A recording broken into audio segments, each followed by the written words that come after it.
A day in the life of Filipino nurses with families in Ireland during their day off. Energetic yarn. Char!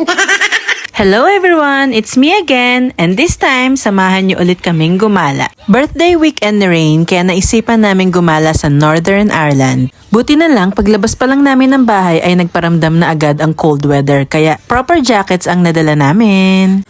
4 long hours ang drive papunta ng Belfast from our house. It's not our first time to go to Northern Ireland, kaya alam na namin yung mga sceneries na gusto naming galaan. At kung mapapansin nyo, yung buong stretch ng biyahe namin ay puro greens talaga ang paligid. In-excuse namin sa school ang mga bata para 3 days kami magstay sa Belfast. Mahirap kasi mamasyal pag overnight lang lalo't may toddler kang kasama.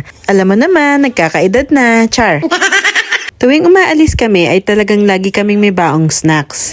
Pati coffee binabaon na rin namin, kaysa bibili pa kami sa labas. Super mahal kaya ng coffees outside. Tipid tips! Sayang lang kasi hindi nabibigyan ng justice ng camera yung sceneries. Pero okay lang yan, pakinggan nyo na lang yung aking beautiful voice. Nakaka-amaze din kasi the minute we passed by the border of the Northern Ireland, automatic na nag-adapt yung speed limit ng car. 3 hours after at nandito na kami sa first stop namin, the Boulevard. Kami lang ba ang umaalis ng bahay na nakapantulog ang mga bata? Mas practical kasi para makaalis ng maaga sa bahay. Naligo naman si Evie the night before kaya wag kayong judger.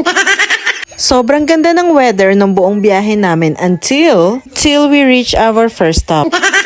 Hindi na bago sa amin to kasi nga sa Ireland naman kami nakatira. Minsan 4 seasons in 1 day yarn. Char! Aba, nakuha pa nga mag-shopping. May pera yarn? Ang kapal na mukha bumili ng sapatos pero hindi makabili ng medyas. Nakakatuwa kasi ang mura ng Yeezy dito. Tapos habang nagbabayad kami, may added discount pa. Kaya... bag.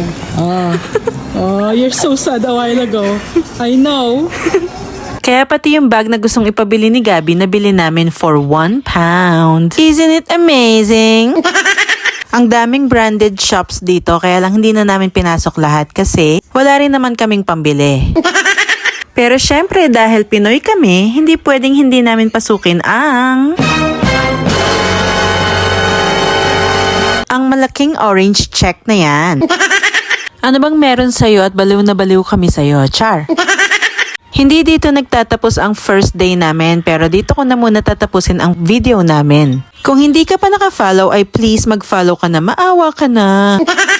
Sobrang na-appreciate ko kayong lahat na sumusuporta sa mga videos ko. Kaya sana ipatuloy nyo pa kaming suportahan. Promise kasama kayo sa pag-angat ko. Naks! Thank you guys for watching! Bye!